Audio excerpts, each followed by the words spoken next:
Bonjour à tous, c'est Claire, bienvenue dans cette vidéo où je vais vous présenter l'encyclopédie des plantes magiques de Scott Cunningham avec 400 plantes à l'intérieur. Alors c'est un peu un livre de référence qui est ancien, que l'on voit souvent, qui a été édité et réédité, qui à l'origine était en anglais et qui est édité par les éditions Trajectoire en français. Alors, c'est un livre de... C'est une encyclopédie, il y a 400 plantes. Le livre est assez épais. Oups, des cheveux. Et on a dans la première partie des principes de base, avec le pouvoir des plantes, les pratiques magiques, les rites et les procédures. Dans la deuxième partie, toutes les plantes. Dans la troisième partie, des tableaux avec des annexes, etc. Pour pouvoir... comment dire, retrouver une plante à partir de ce que l'on veut faire. Donc c'est axé, on n'est pas sur un livre d'herboristerie pour faire pour utiliser les plantes en tant que quel type de tisane je vais faire, etc. On est sur l'utilisation des plantes en magie pour faire des rituels essentiellement. Alors, donc je vous montre, voilà. Donc on a les principes de base avec le pouvoir des plantes en utilisant donc l'essence magique des plantes. On va avoir les pratiques magiques, donc la synchronisation avec aussi des choses sur les outils, l'autel, la visualisation, des principes sur la magie aussi. Donc les principes magiques, la magie est naturelle, en l'utilisant on ne fait de mal, enfin ne faites de mal à personne, y compris vous-même. Les résultats que vous obtiendrez seront à la mesure des efforts que vous fournirez. En général, la magie n'agit pas instantanément, il faut un certain temps pour que les rituels soient efficaces. D'ailleurs, à ce propos, c'est un peu la différence entre la magie que moi j'appelle noire et la magie blanche.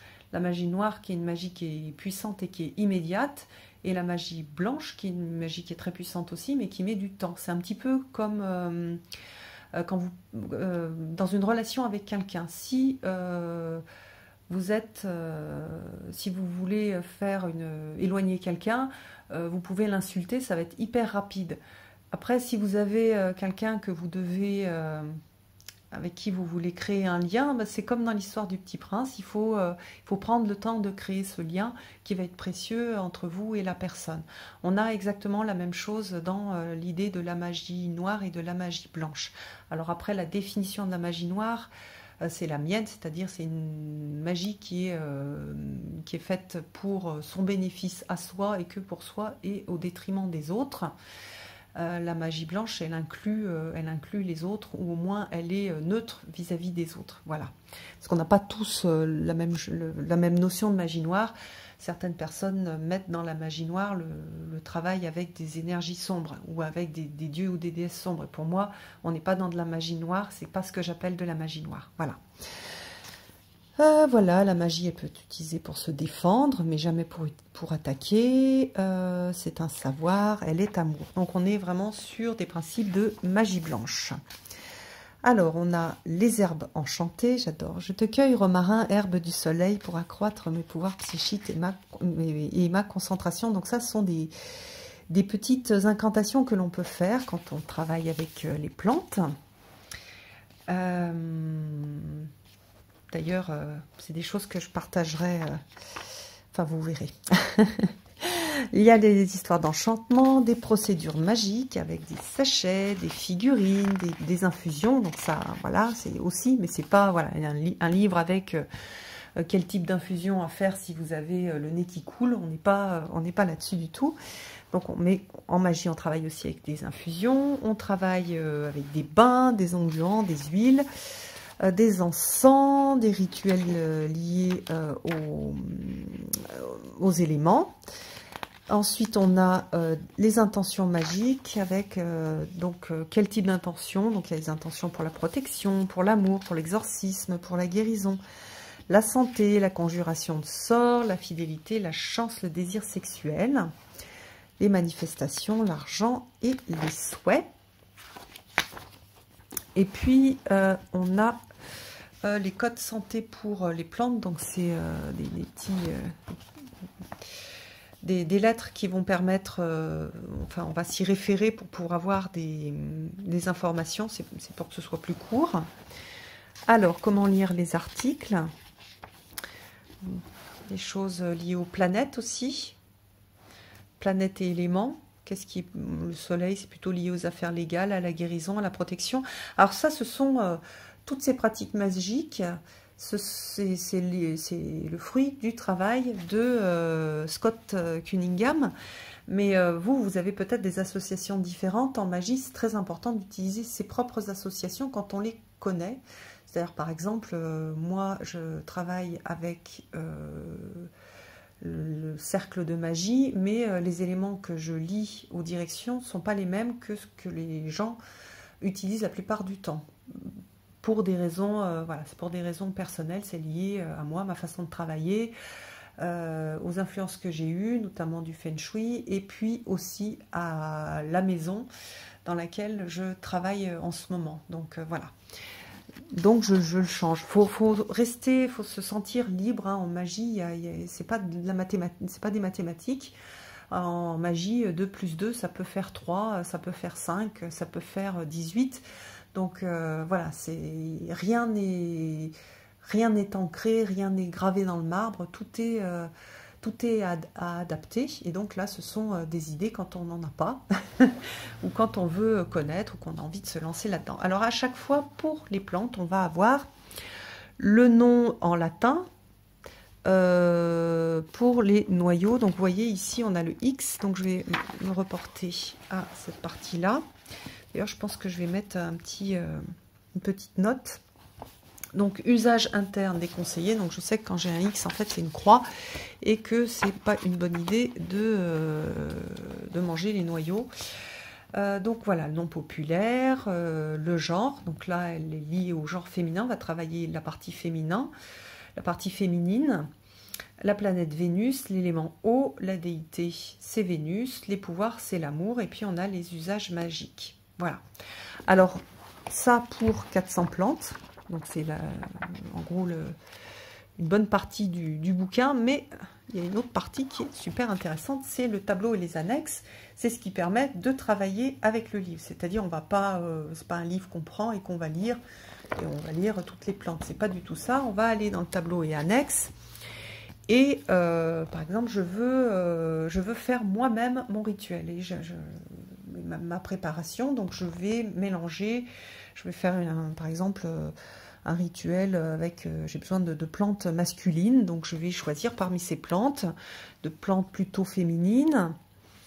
Je vais travailler avec telle ou telle planète parce que je sais que telle ou telle planète est plutôt liée à, par exemple, si je veux faire un petit sachet de fertilité, je vais aller chercher plusieurs choses. Je vais chercher la planète qui est liée à la fertilité, si c'est plutôt pour une femme ou pour un homme.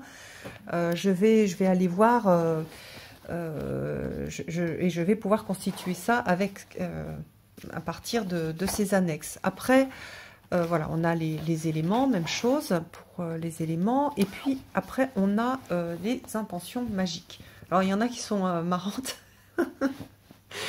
Ça me rappelle parce que j'ai aussi un vieux bouquin, enfin c'est un livre qui a été fait à partir de vieilles recettes et on a un peu aussi ce genre d'intention.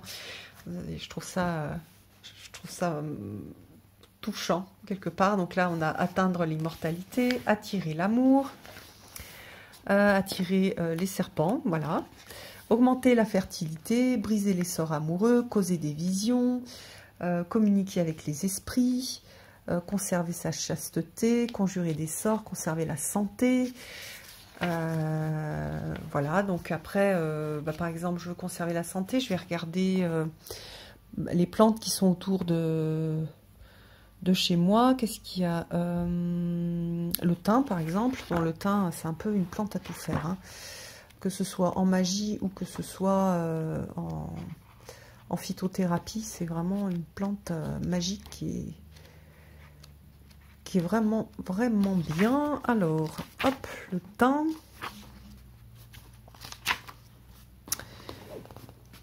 Alors, on brûle du thym, on le porte sur soi pour avoir une bonne santé. Donc là, c'est ce que, voilà. Donc, par exemple, je vais me faire un petit sachet et je vais mettre des morceaux de thym. Je vais m'acheter une petite... Le mieux, c'est pas le faire avec des herbes de cuisine, mais plutôt soit des herbes pour les tisanes, soit le mieux, c'est de récolter son thym. On peut prendre du thym à l'extérieur, du thym sauvage. Alors, souvent, c'est de la marjolaine, mais moi, j'utilise de la même façon. Moi j'en ai dans le jardin, donc par exemple je peux me faire un petit sachet de thym, on peut le placer sous l'oreiller, pareil dans un petit sachet. Porter sur soi, il contribue à développer les pouvoirs parapsychiques. Les femmes qui portent une branche de thym dans les cheveux deviennent irrésistibles. J'aime bien parce qu'il y a un côté poétique aussi dans l'utilisation magique des plantes. Donc voilà, on a des petites idées. Alors, il n'y a pas de recette vraiment avec une recette complète, une incantation, etc. Parce que ça serait trop long. Mais on a des idées. Voilà, il y a des idées et après, à nous d'être créatifs pour utiliser ces idées.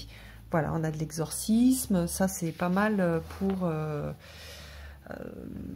aussi travailler sur les peurs, sur les pensées obsédantes, etc. Donc ça permet d'exorciser ces peurs, comme on dit bien dans le langage courant. Favoriser la chasse, bon ça c'est pas terrible. Guérison, obtenir argent et richesse, voilà, prévenir les vols. Après on a les couleurs et leurs usages magiques. Donc ça peut par exemple, si on fait un sort et un rituel en utilisant une bougie, ça permet de choisir la couleur de sa bougie, ça permet de choisir la couleur du petit sac qu'on va coudre pour pouvoir mettre les herbes à l'intérieur. Si par exemple, on peut utiliser une herbe avec un petit papier, on va prendre une encre de couleurs différentes pour pouvoir écrire notre intention. Donc voilà, ça c'est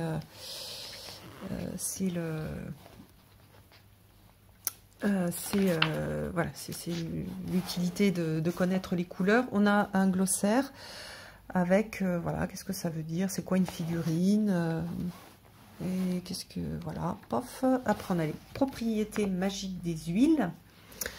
Donc ça, c'est une partie sur les huiles essentielles. Les noms populaires avec les noms communs.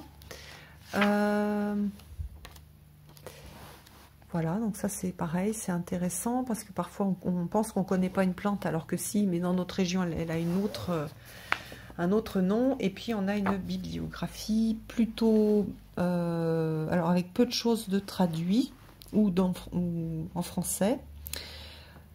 Voilà, mais si, il y a quand même des choses, Platonicus, Herbarium, Agrippa. Voilà, mais plutôt des choses en anglais. Et puis voilà, avec il y a une grosse bibliographie. Et puis voilà, alors Scott Cunningham, il a pratiqué la magie des élémentaux pendant plus de 20 ans. Il a écrit plus d'une trentaine d'ouvrages romanesques. Donc il n'a pas écrit que des choses sur les plantes. Et puis, et ça a été beaucoup traduit. Et il est donc, bien sûr, il vient de tout le courant New Age et il est décédé en 93. Donc voilà, ça fait un petit moment, mais ça reste vraiment un livre de référence et que je trouve, moi, très sympa. Parce qu'il y a beaucoup de choses, il y a beaucoup de plantes à l'intérieur. Voilà, je vous embrasse tous, à bientôt.